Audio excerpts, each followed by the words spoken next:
that about what details stand out about the next week that you guys have?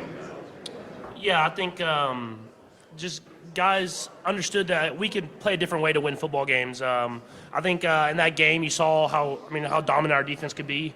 And as an offense, those 2 turnovers for 14 points really cost us the game. And so just knowing when to be aggressive, when to be smart, knowing that, I hate saying it, but punting's not always a bad thing. You can flip the field. It's something that we kind of looked at in the mirror and saw, and we've executed at a higher level since then. Really pinpointed, because it seemed like it was more you guys as much as opposition. So. Yeah, I think just simplifying, playing fast, letting guys go out there and just execute at their strengths was something that we always try to do, but I think we just really focused on that and letting guys play fast, not think, and that's helped us out a ton as this year's went on. Patrick, I wanted to ask you about your side hustle, acting in commercials. Mm-hmm. How has your comfort level changed over the years doing that? Definitely a lot more comfortable with it. You understand the process of it, how the cameras have to be set, everything like that, and I'm not going to say I'm like top tier yet, but I've done better, I think, as the more years have gotten those commercials in. And so I'll continue to do them, especially with State Farm and stuff like that. And I'll try to keep head and shoulders as long as they let me keep it if I cut my hair. So we'll see if we can keep going. How do you think Kelsey does in these moments? Yeah, Travis is built for those moments, man. He does a great job. Obviously he hosted SNL, and then being able to shoot the commercials. It's always fun when you get a guy that you can kind of freelance or kind of freestyle with a little bit and kind of do your own thing and just show your real personality. And definitely good to have him and Coach Reed and all those guys. Along the same line, as your, I guess what you call platform, the visibility, popularity, and all that, have you become more comfortable in terms of taking stands, pushing envelope, balancing your popularity without pushing people? Yeah, it's a fine line. You want to always stand behind what you believe in and what your beliefs are, and hopefully those are the right values and the right way. But you want to also have your personal life and keep things to yourself. You just find that right spot to use your platform in the right way that you believe can help not only yourself but the world and that we live in. Pat, so earlier in the season, you guys had your issues in the second half. They popped back up again, the AFC Championship. What is it about the second half that sometimes you guys kind of can't do the same things you do in the first half? Just kind of football in general. Sometimes you just don't. You kind of get in the funk and you're not kind of able to get out of it. I thought in the second half in the AFC Championship game, obviously we were playing a really good defense, all-time defense, and they were executing at a high enough level. We just didn't execute. If you look at the film, a few mistakes here and there by kind of everybody, and that's stuff that will, when you're playing a defense like that, will stall out drives, and we're playing a defense like that this week as well. And so we had to execute at a higher level in the second half of football games, and I believe when we're executing, we can score the football. You've seen a guy like Rashid just emerge the way that he has, young player. Have you seen a rookie around you guys that's that poised, that can step up the way he has for your team? He's done a great job, man. It's hard in this offense to learn everything that Coach Reed wants you to do, all the different kind of routes, how we run them versus man versus zone, all that different type of stuff. And he's done a good job of just learning from his mistakes and not making the same mistake twice and getting better and better. And that's why his role has gotten bigger and bigger as the season's gone on. I mean, there's a lot of guys I don't think they've seen around his body for a guaranteed Super Bowl. Some guys said yes, some said no. Should we answer you 100% yes? 100% yes. I'm doing whatever it takes for the Super Bowl win for sure. Right? Yeah, 100%. What about the guys that say like they should go? Four Super Bowl winners in the past 5 seasons. Four Super Bowls. How does that make you feel? Yeah, it's humbling because I never thought I would be in this many Super Bowl games, honestly. You strive to be great, but you understand how hard it is to even be in this game, and for us to be in my 4th one and my 6 years of starting, it truly is remarkable, and I don't take it for granted because you never know if you're going to be able to be back in this game. Yeah, I think you got to first off take care of the football. They're very opportunistic. They get turnovers. They fly over to the football. They play hard, and then we have to match their intensity. They're a really good team.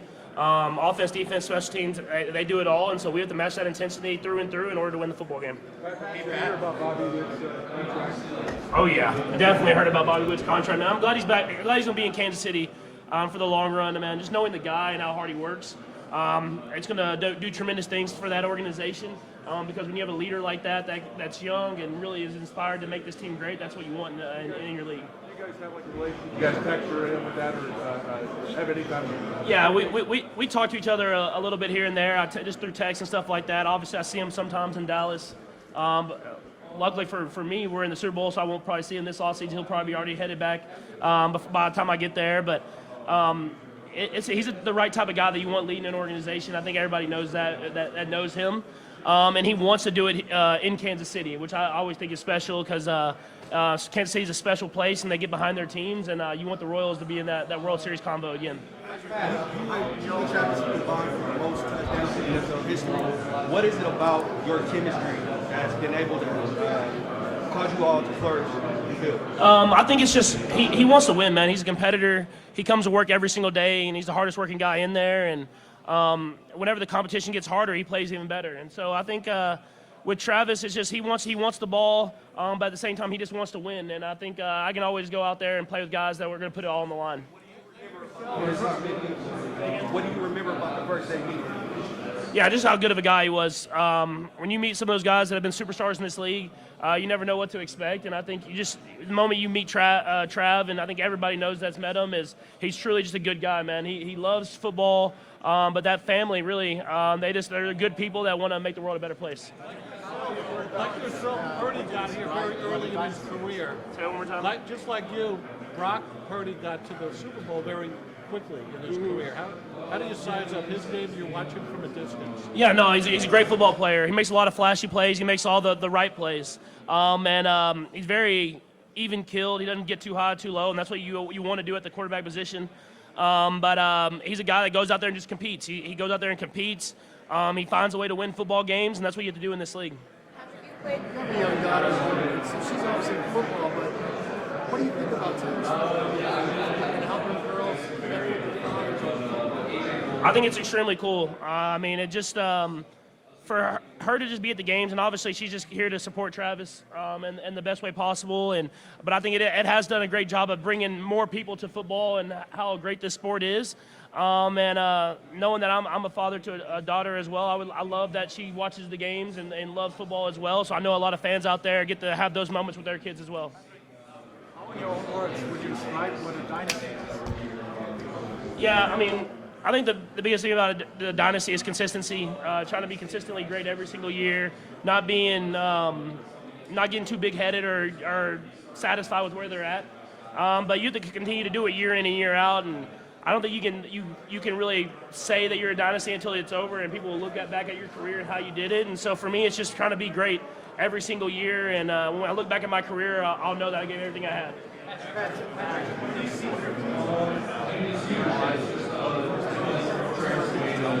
What age you were? Who told you that? Yeah, no, it was in T-ball. We played T-ball, and I had moved up, and I was younger than all the kids I was playing with, and I was playing shortstop. They hit me the ball. I threw it across the diamond, and it hit the kid right in the face and broke his glasses. And so they told me after that they wanted me to roll the ball to first base, and I ended up just playing first base and catching it from then on. And I didn't know.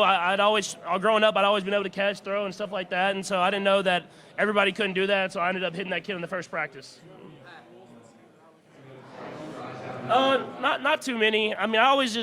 I love sports from the beginning. All sports. I loved watching. I love playing. Only other I can think of is I remember my mom used to get mad at me because I would throw, kids throw the ball off the wall. I would throw it off the TV because I was watching TV at the same time, and she used to get real mad that I was doing that. And so I didn't ever break a TV, but she definitely didn't like that.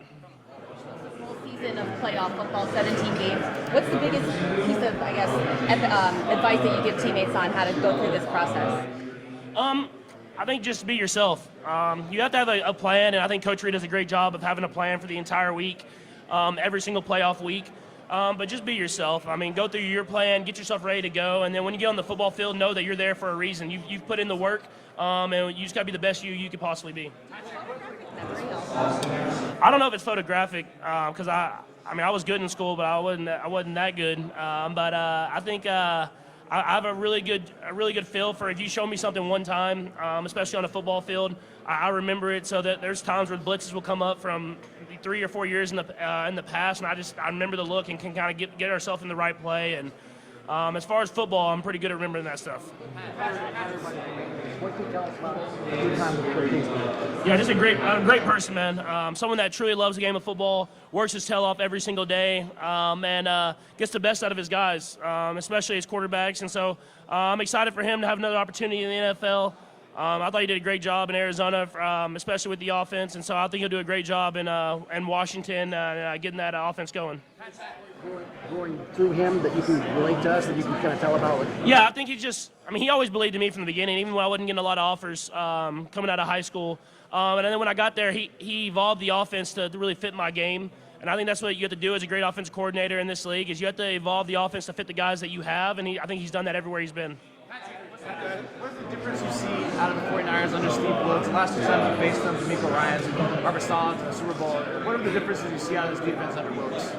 Yeah, Coach Wilkes is a great defensive coordinator. I mean, I've played him in a couple spots, and he does a great job of game planning, different blitzes and stuff like that, and he's always throwing a wrinkle in there. The two defense coordinators that were before him were great coaches. I mean, that's why they're great coaches where they're at right now, and so they were a great scheme, and he's done some of that scheme, but he's put his own stamp on that defense. And as far as his pressure packages, his different coverages, he obviously has done the stuff that they've been great at for a long time. I think he's done a tremendous job with that, but he puts his own stamp on the defense, and that's something we have to be prepared for. Yeah, no, Traveris is a great player, man. I remember when he first got to the Kansas City Chiefs, then we got him off like a practice squad trading from the Cowboys, and you can see from day one he was going to be the starter from the way he played. And he's a physical guy. He'll get up in your face. He challenges you. And then whenever the opportunity comes, he'll be aggressive and try to go make the play. And so I'm happy for him, man. He's done a great job in San Francisco, and I'm glad he's getting the shine I think he's always deserved.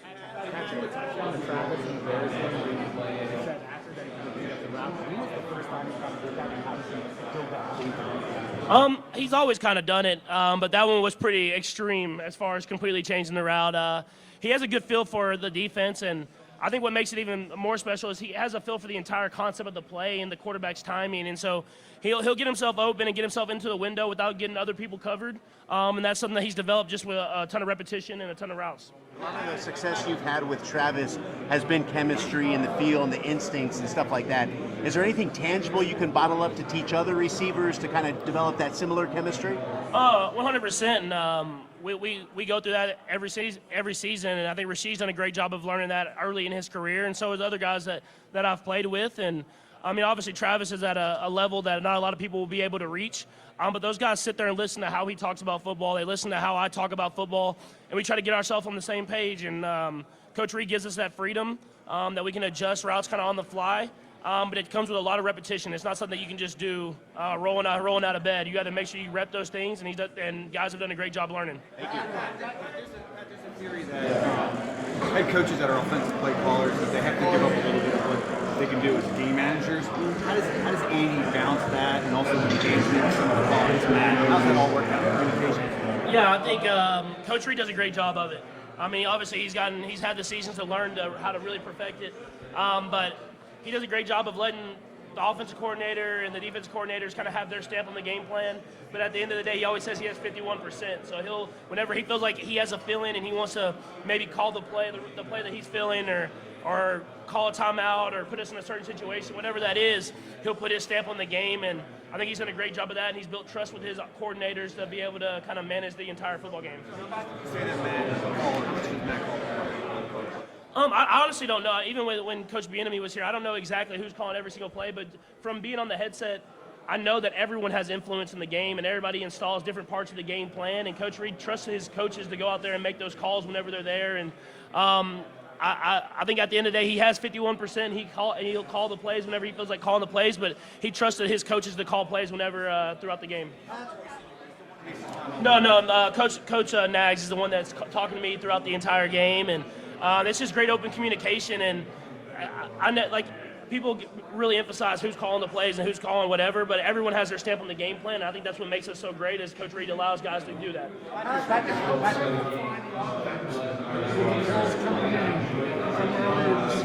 Seems like once you get less verbiage to deal with, the offense started clicking more. Yeah, I think just we all got on the same game plan. I mean, we battled through adversity, we battled through challenges, and we figured out what we were best at. And that's what you have to do in every football season is you want to find out what you're best at. Hopefully next year we can find out a little bit earlier than we did this last year, but that's part of the process, and that's what's got us here is that we get what we're best at and do what we're best at the end of the year and in the playoffs, and that's what we have to do in order to be great. What is it for you this support? You get all over the world, not just the U.S., from Mexico, all parts of the world. You see a lot of fans coming. What that means for you as a leader?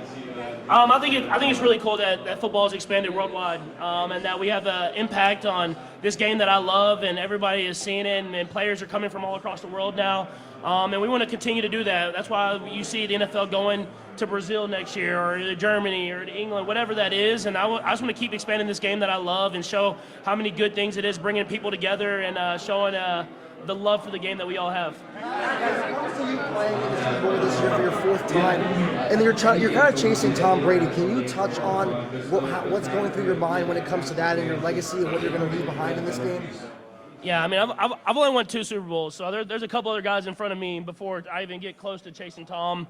But I mean, all you can do is just try to be your best every single game, every single day, and that's what I try to do. Is I try to go out there and play my best football, and hopefully my best football is good enough to win this 3rd Super Bowl. But all I can do is be the best me I can be every single day, and then I'll do that again next year and the next year after that, and hopefully that's at the end of my career I can say that I'm close to Tom. Can you talk about the way the receivers stepped up in the playoffs after kind of struggling at times during the regular season?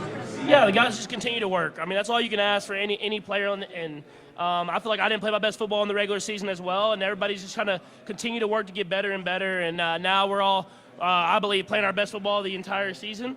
But it's going to take our best in order to win this game, and so I'm just going to trust in my guys to continue to work this week and prepare ourselves for a great game. Talk about the mental side of the game. Going into the Super Bowl this year, long season, difficult road. Talk about the mental side of it. Yeah, you just take it as a day-in process. You just want to make sure that you're the best you can be every single day, and it's a long season, and we've had a couple long seasons back-to-back now, and that's what you want. You want to be playing all these football games. You never want your season to end because you never will have that same team again, and I think guys have handled it the right way. Quarterback and player that you kind of idolized growing up? Oh, man. I was always a baseball fan, so I don't know if there was one quarterback, but I would probably say I liked watching Aaron Rodgers. I liked watching Brett Favre. I liked watching Matthew Stafford. Guys that were kind of extending plays, making plays happen. I like watching Tony Romo a ton. But growing up in that East Texas area, being a Cowboys fan growing up, and so there was a lot of guys that I watched, and I try to model my games after, and try to make the stamp on the game that I have, and that came from watching a lot of great quarterbacks.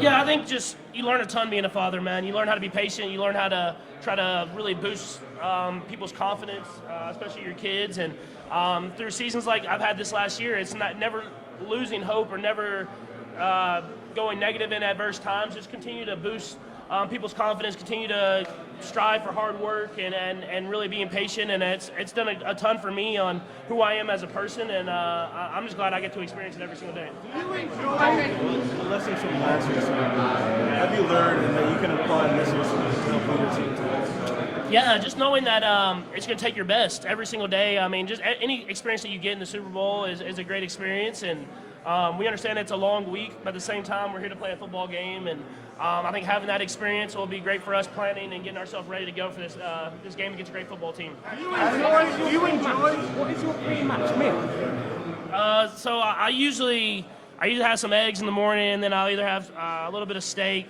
a little bit of hash browns, just try to get some carbs in there. But it's hard to eat, especially on big games like this one, but I'll make sure to eat a little bit.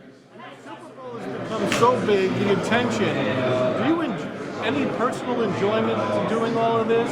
Do you like the attention, the spotlight, or is it a hassle to have to do all of it? No, it's part of it. I've always enjoyed it. I mean, just being able to have this platform and speak and try to be a role model to other kids growing up watching. It's part of it, and obviously you enjoy the football more than anything, but you definitely enjoy this platform and the opportunity to do this. During the season, how important was it to have it structured in a way that Chiefs can still be competitive at a high level? Yeah, for sure. I mean, everybody wants to get paid. Everybody wants to make a lot of money. That's part of any profession. And I know that I'll be able to take care of my family for a long time.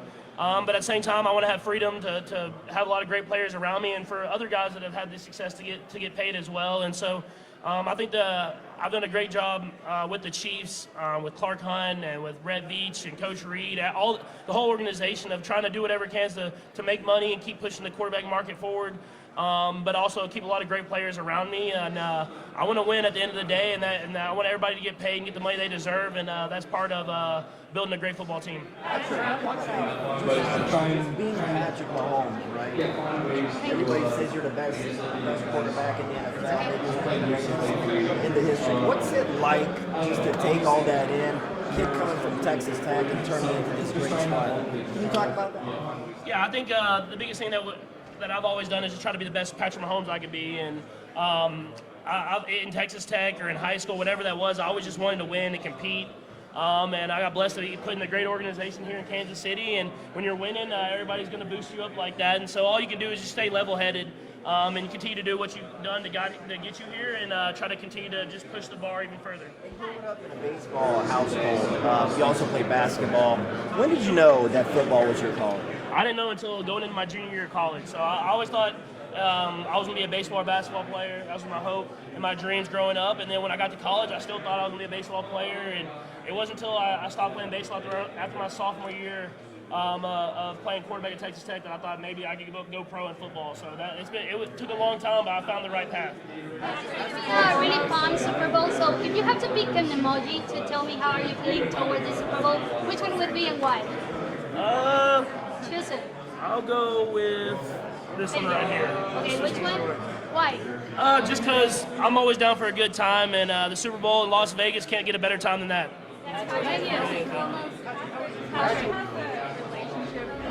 Reed meant to you personally, and how has it evolved over the years?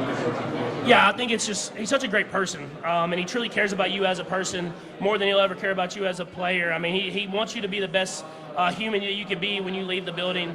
And so that's just inspired me to continue to get better and better, not only at my craft, but at being a dad or being a brother or whatever that is. And I think that's something that I strive to be every single day, is the best person that I can be, and that comes from a leadership that Coach Reed has in this building.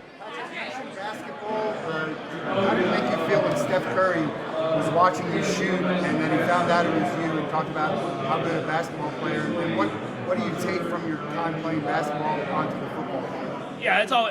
So knowing Steph, man, it's always cool when you get compliments from him, man. And obviously, he was talking about I need to work on my form shooting a little bit, but I was hooping a little bit and doing some things. But I definitely feel like it's part of my quarterback position is being a point guard and being able to distribute the ball on the run, making quick decisions, filling out space, and that's how the NFL's played these days. It's filling out space, making those decisions quickly, and that's what the point guard position has always been.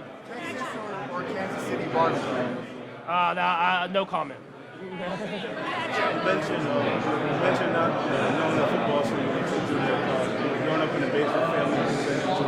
For those, different individuals struggling in this tension of purpose and what to do next, what encouragement can you offer? Yeah, I think I've always said just follow your dreams. No matter what that dream is, no matter if no one believes in you, make sure you just strive and work hard and try to follow your dreams. And I think that's something that you could always live with yourself and know that you're going to be happy to know that you gave everything you could to achieve your dream. And if it happens or if it doesn't happen, you'll always be happy because you know you did it.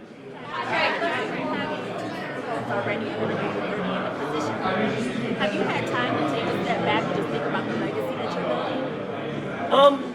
Not necessarily. I just try to enjoy the ride, enjoy the day. I know that it's very humbling to be in this game again, and it's something that I don't know if I've really taken in like I probably should have.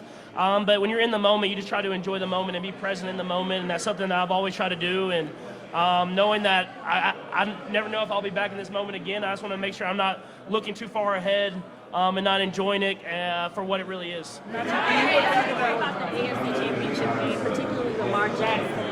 What have you seen from him, like just his growth over the past 5 years? Yeah, he continues to get better. He's a competitor, and he wants to win. And all you want to do in this league is get better year in and year out. And you've seen that from Lamar. I mean, it's hard when you win the MVP that first season to strive to be even better, and he's done that. And that's why he'll probably be winning the MVP here in a couple of days. and it's someone that I hate going up against because I know that he's going to make plays all over the football field. You're an incredible role model and father to your children.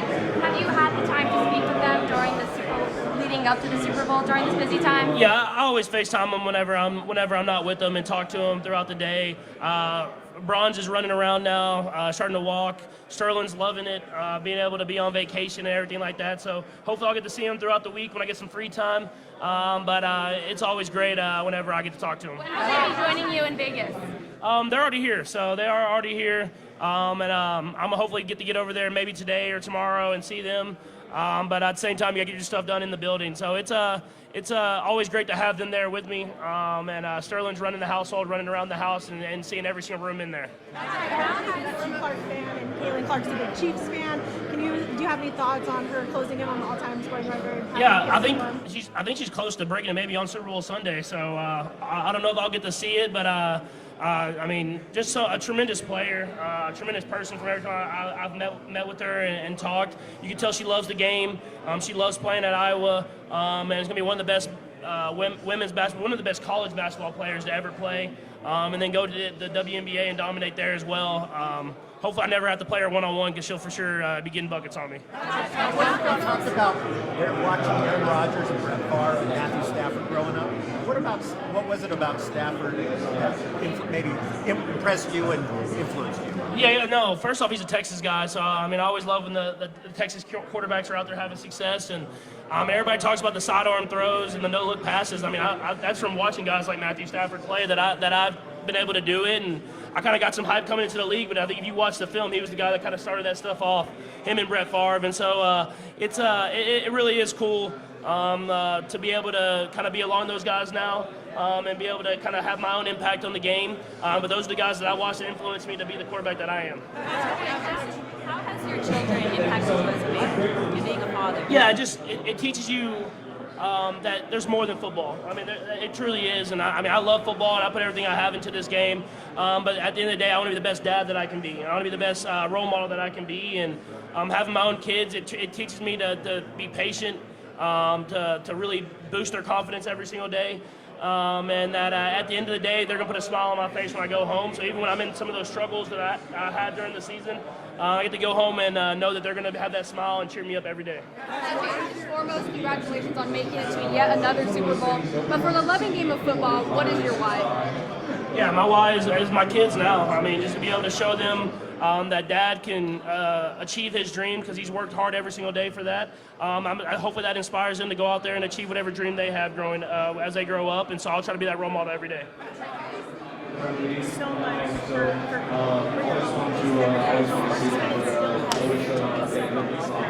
Yeah, I mean, I was that kid growing up that looked up to baseball players or sports icons or whatever it was, and that's inspired me to be on this level, and I want to make sure I inspire kids to do the same. And no matter what their dreams are, if that's sports or if that's lawyer, doctor, whatever that is, I want to just show them that they can achieve their dreams if they work hard enough.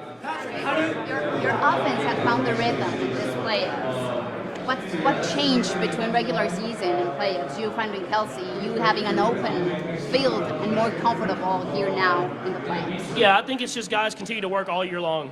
Even through our struggles as an offense, guys continue to get extra catches. They continue to work on routes or whatever that was, and it paid off. I mean, just if you continue to put your mind to it, eventually things are going to turn, and that's what the guys did, and that's what I try to do every single day, and it's gotten us to this point.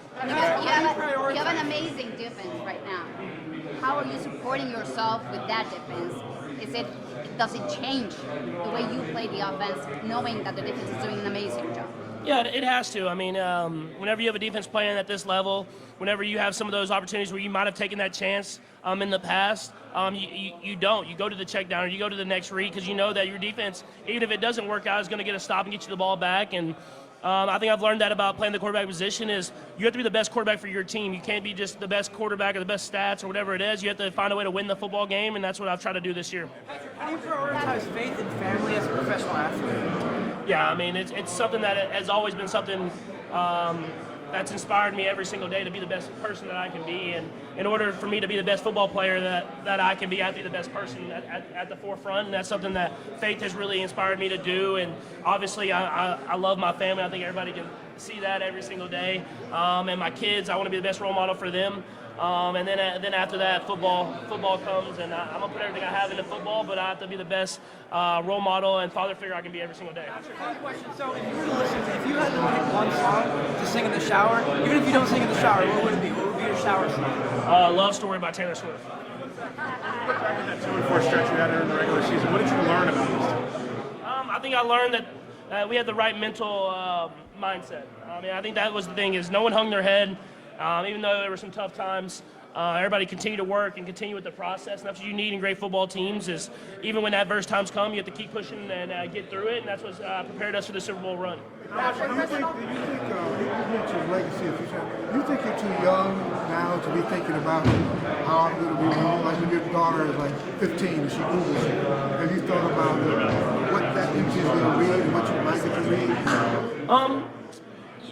Yeah, but I think that's more for being a role model. I never think about legacy as far as football or achievements or Super Bowl rings or whatever that is. I just want to be the best role model that I can be, and so that's what I try to be. And obviously, we all make mistakes, but I try to learn from those mistakes and be better for that. And I remember my godfather, LaTroy Hawkins, talking to me about what I tweet when I was like 14 years old. And that, because he said that stuff will always be out there and something that people can always look up. And so I look at legacy in that way, as I want people to look at me and think about the football player, obviously, but think about more about the person that I was every day.